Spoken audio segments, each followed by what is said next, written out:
다 함께 주기도문으로 새벽 예배를 드리겠습니다. 하늘에 계신 우리 아버지, 아버지의 이름을 거룩하게 하시며 아버지의 나라가 오게 하시며 아버지의 뜻이 하늘에서와 같이 땅에서도 이루어지게 하소서. 오늘 우리에게 일용할 양식을 주시고 우리가 우리에게 잘못한 사람을 용서하여 준 것 같이 우리 죄를 용서하여 주시고 우리를 시험에 빠지지 않게 하시고 악에서 구하소서.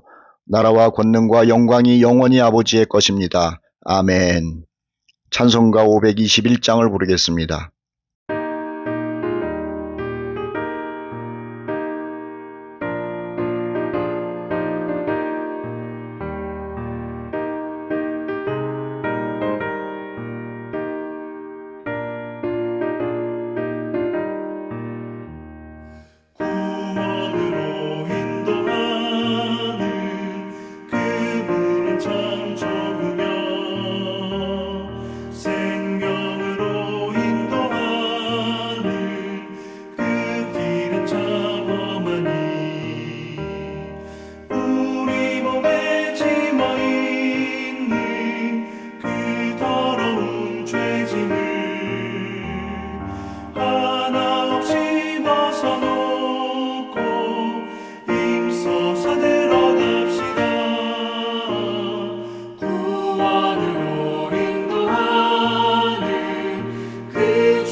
오늘 묵상할 말씀은 사도행전 25장입니다.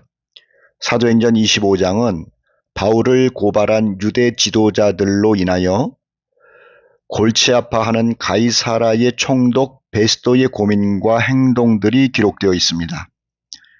이 이야기까지 어떤 상황이 있었는지를 먼저 이해하는 것이 필요합니다. 우선 바울은 오순절 이전에 예루살렘으로 들어갔답니다.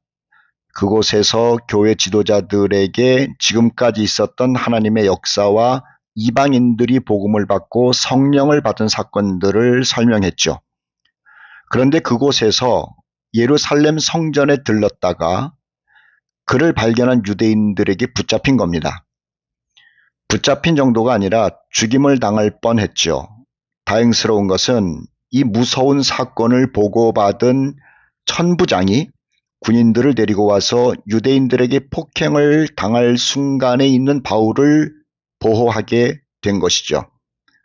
천부장은 로마에서 파견된 예루살렘 치안 담당자였기에 만일 예루살렘에서 살인사건이나 폭동이 일어난다면 자신의 신상에 문제가 되기 때문에 군사들을 동원해서라도 폭동 사건을 막아야 했던 겁니다.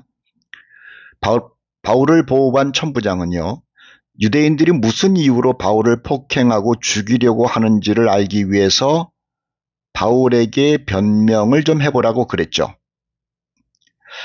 그런데 이 바울의 변명을 들은 유대인들이 더 난동을 부린 겁니다. 그래서 천부장은 바울을 아예 관할 공간으로 데리고 가서 안전하게 보호를 해야 했던 거예요. 말이 보호지 사실은 힘 있는 유대 대제사장들과 지도자들의 환심을 사기 위해 공관에서 매질을 할 생각이었죠. 그런데 그때 바울이 자신은 로마 시민권을 가진 사람이라고 하면서 로마 시민권을 가진 사람을 함부로 때리면 어떻게 되는지를 아느냐라고 하면서 천부장에게 말을 했던 거예요. 천부장은 깜짝 놀라서 바울을 때리려고 했던 것을 멈췄죠. 로마 시민을 죄도 정하지 않고 고문을 한다든지 때린다든지 하면 중앙정부로부터 큰 문책을 받게 되기 때문에 그렇습니다. 자, 그 다음 날 바울에 대한 유대인들의 고소를 판결하기 위해서 고소자들과 바울을 같이 데려다 놓고 신문을 했답니다. 천부장이 신문을 한 거예요. 그런데 유대인들의 고소 내용을 들어보니 순 억지뿐이고 하는 말마다 서로 맞지 않을 뿐 아니라 저들이 증인이라고 세운 사람들의 말도 말이 되지 않는 내용들이었던 겁니다. 그런데다가 바울이 한 말이 자신을 고발했던 사두개인들과 바리새인들을 서로 다투게 한 거예요. 왜 서로 다퉜느냐 하면은 바울이 부활 문제를 얘기를 했거든요. 나는 부활을 믿고 부활을 전하는 사람이다. 이렇게 말한 거예요. 그러니 부활 교리를 믿는 바리새파는 고개를 끄덕거렸고 부활 교리를 믿지 않는 사두개 사람들은 저놈 죽여야 된다. 엉뚱한 이야기를 한다라고 소리를 지른 거죠. 그랬더구만 부활을 믿는 바리새파가 부활을 믿지 않는 사두개파가 하는 말을 듣고 뭐라고 그러기 시작하면서 자기네들끼리 교리 다툼이 컸던 겁니다. 천부장이 이 꼴을 보고 나서 얼마나 웃었겠습니까? 어쨌든 천부장은 유대인들의 이 말도 안 되는 고발 사건으로 골치가 아픈 겁니다.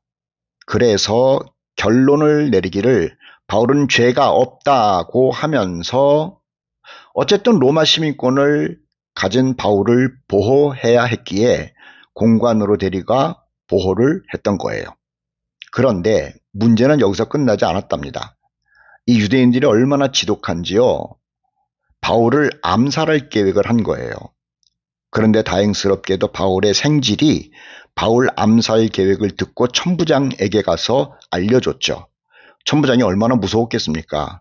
그래서 아무래도 바울을 예루살렘에 두었다가는 큰 변을 당할 것이라고 생각을 하고 밤에 몰래 군인들과 함께 바울을 가이사라로 압송을 했답니다. 그곳에 총독 벨리스가 있었거든요. 그곳으로 보낸 거예요. 자, 바울이 가이사라에 압송된 것을 안 예루살렘 대제사장들은 아유 이제는 끝내야겠다 이렇게 한 것이 아니라 가이사라까지 쫓아갔다니까요. 지독합니다. 그것도 총독 앞에 고발하기 위해서 변호사까지 데리고 간 거예요. 가가지고 총독에게 우리가 엊그제 온 그 바울을 고발합니다 라고 나선 거죠. 그러나 총독 벨릭스가 아무리 유대인들의 말을 듣고 또 변호사의 말을 들어도요 억지에 불과한 거예요. 바울은 죄가 없는 거예요. 이건 자기 신앙 문제거든요. 그런데 유대인들이 하는 일이 억지임에도 불구하고 그렇다고 그냥 무시할 수는 또 없었습니다. 왜냐하면 유대인들이 무서워서 그런 거예요. 어쨌든 간에 이것도 아니고 저것도 아니고 총독이 2년 동안 바울을 그냥 감금해 둔 겁니다. 그런데 2년 후에 이 바울을 감금해 두었던 벨릭스는 다른 지역으로 가게 됐어요. 그리고 새로운 총독이 부임을 한 겁니다. 그 사람이 오늘 본문 25장에 등장하는 베스도라고 하는 총독이죠. 자, 베스도는 총독으로 부임하자마자 자신의 관할인 예루살렘을 방문을 해서 시찰을 합니다. 그런데 예루살렘 시찰을 갔더구만 대제사장들과 유대인들이 새로운 총독을 보자마자 바울부터 고소를 하는 겁니다. 그러면서 총독 나리 가이사라에 구금되어 있는 바울을 이 예루살렘으로 다시 보내주십시오. 이렇게 말을 하는 거예요. 아니, 압력을 넣는 거죠. 예루살렘에 오면 죽이려고 말이에요. 자, 오늘 본문이니까는요, 읽어보겠습니다. 1절로 3절인데요. 베스도가 부임한 지 3일 후에 가이사라에서 예루살렘으로 올라가니 대제사장들과 유대인 중 높은 사람들이 바울을 고소할세 베스도의 호의로 바울을 예루살렘으로 옮기기를 청하니 이는 길에 매복하였다가 그를 죽이고자 함이더라. 베스도는 유대인들이 무서웠습니다.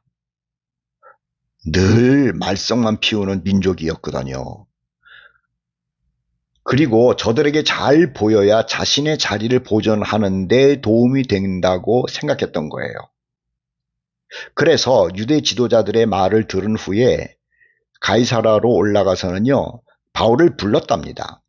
구금되어 있는 바울을 불렀어요. 그런데 바울의 말을 들어보니 죄가 될 만한 일이 하나도 없는 거예요. 그렇지만 유대 지도자들의 환심을 사야 하겠기에 바울에게 예루살렘으로 보낼 수도 있다 이렇게 말을 한 거죠. 이 말을 들은 유대인들은 얼마나 좋았을 겁니다. 이제 됐다. 바울이 예루살렘으로 가게 될 거다. 그러면 중간에서 죽이면 되겠네. 그리고 예루살렘으로 보내겠다고 한 베스도를 잘했다고 했을 게 아닙니까? 자, 8절로 9절인데요. 바울이 변명하여 이르되 유대인의 율법이나 성전이나 가이사에게 내가 도무지 죄를 범하지 아니하였노라 하니 베스도가 유대인의 마음을 얻고자 하여 바울더러 묻되 내가 예루살렘에 올라가서 이 사건에 대하여 내 앞에서 신문을 받으려느냐 이렇게 말했다는 거죠. 그런데요, 바울의 입에서 뜻밖의 말이 나온 겁니다.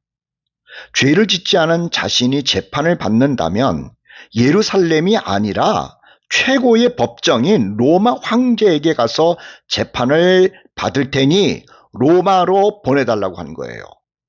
자, 10절 11절 보세요. 바울이 이르되 내가 가이사의 재판 자리에 섰으니 가이사는 황제입니다. 마땅히 거기서 신문을 받을 것이라 당신도 잘 아시는 바와 같이 내가 유대인들에게 불의를 행한 일이 없나이다. 만일 내가 불의를 행하여 무슨 죽을 죄를 지었으면 죽기를 사양하지 아니할 것이나 만일 이 사람들이 나를 고발하는 것이 다 사실이 아니면 아무도 나를 그들에게 내줄 수 없나이다. 내가 가이사께 상소하노라 이렇게 말했다는 거예요. 황제에게 가서 재판받겠다는 겁니다. 바울은요, 로마 시민권자이기 때문에 황제에게 재판을 받겠다고 한다면 그렇게 해 주어야 하는 게 법이에요. 그러니 베스도 총독도 어쩔 수 없이 로마로 가서 황제에게 재판을 받도록 해야 했던 겁니다. 12절을 보세요. 베스도가 배석자들과 상의하고 이르되 네가 가이사에게 상소하였으니 가이사에게 갈 것이라 하니라. 그런데 베스도에게 고민이 생겼어요. 바울이 로마 황제에게 가서 재판을 받겠다고 해서 그렇게 해야겠는데 바울을 보내면서 말이에요. 무슨 죄로 보냈다고 해야 하는 것인지가 고민이었던 거죠. 황제에게 보낼 때는 죄목을 써서 보내야 할 것 아닙니까? 그런데 바울에게는 죄가 없는 겁니다. 만일 죄목도 없이 말이에요. 황제여 이 바울을 재판하십시오 이렇게 말한다면 황제가 그럴 것 아닙니까? 야, 죄목도 써놓지 않고 나보고 재판을 하라고 그래? 내가 그렇게 한가한 사람이냐? 이놈이 나를 놀려? 하면서 보낸 총독에 대한 징계를 할 거 아니에요. 그러니 무슨 죄로 바울을 황제에게 보내야 하는 겁니까? 그래서 총독이 고민하고 고민하는 거예요. 자, 그런데 이렇게 고민하고 있는 차에 유대의 분봉왕인 아그리빠 왕이 베스도를 방문을 했답니다. 그리고 거기에서 며칠을 묵고 있는 거죠. 이 고민을 많이 하는 베스도가 이 유대 분봉왕 아그리빠 왕에게 좀 도움을 받고 싶었어요. 그래서 자신이 고민하는 것을 털어놓았답니다. 내가 골치 아픈 사건이 하나 있는데 좀 들어보시고 나 좀 도와주십시오. 이렇게 말한 거죠. 자, 13절로 21절을 읽을 테니까는 잘 들어보세요. 수일 후에 아그리빠 왕과 버니게는 아그리빠 왕의 여동생이에요.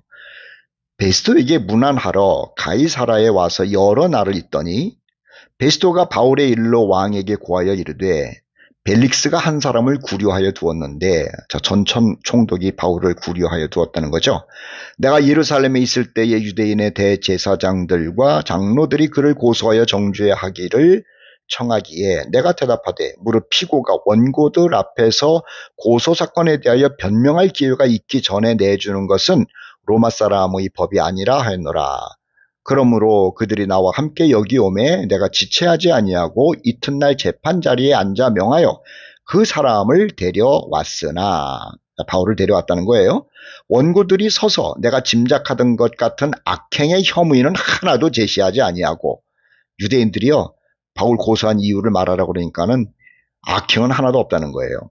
오직 자기들의 종교와 또는 예수라 하는 이가 죽은 것을 살아있다고 바울이 주장하는 그 일에 관한 문제로 고발하는 것뿐이라 내가 이 일에 대하여 어떻게 심리하는지 몰라서 바울에게 묻되 야 네가 예루살렘에 올라가서 이 일에 신문을 받으려냐 이렇게 물어봤더니 바울은 황제의 판결을 받도록 자기를 지켜주기를 호소하므로 내가 그를 가이사 황제에게 보내기까지 지켜두라 명하였습니다. 아그리빠 왕이요. 나 이거 어떻게 했으면 좋겠습니까? 이렇게 지금 총독이 아그리빠 왕에게 자기 고민을 얘기를 하는 거예요.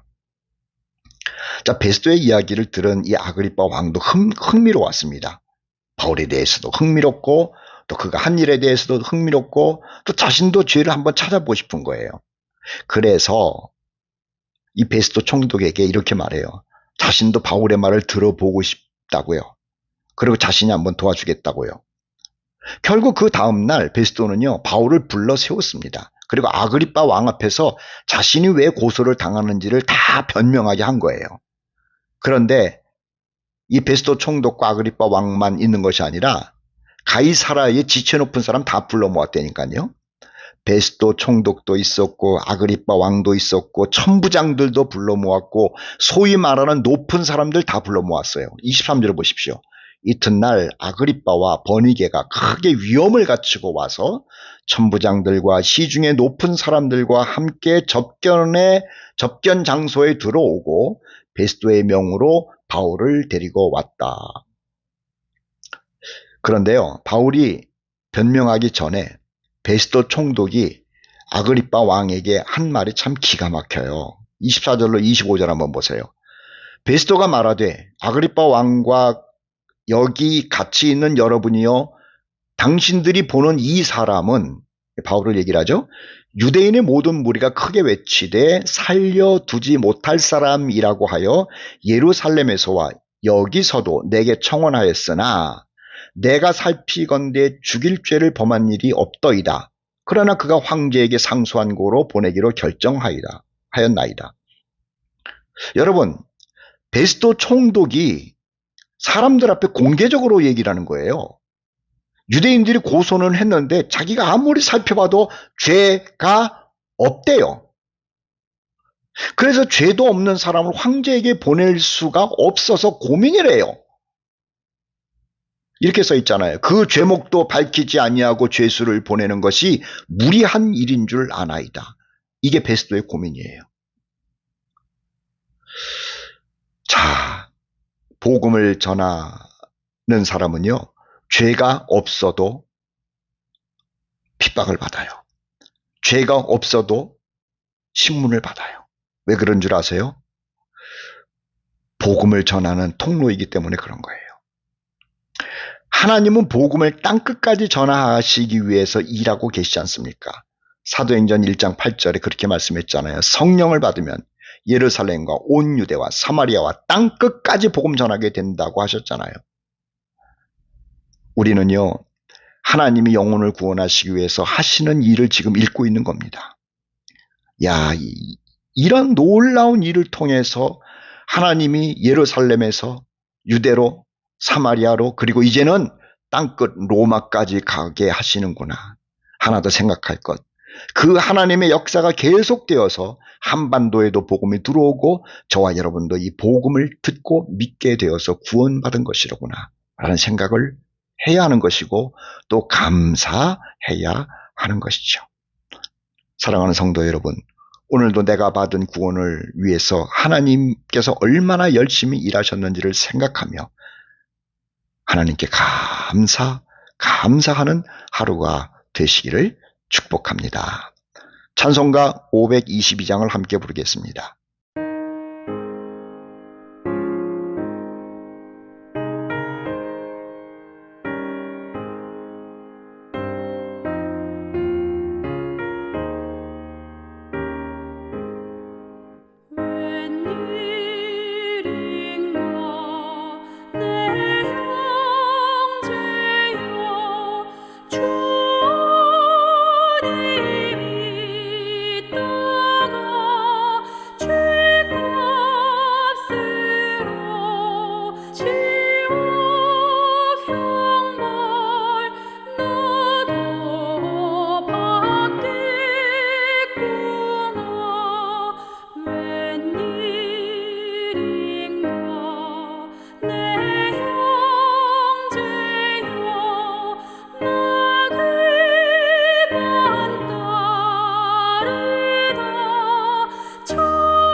기도하십시다.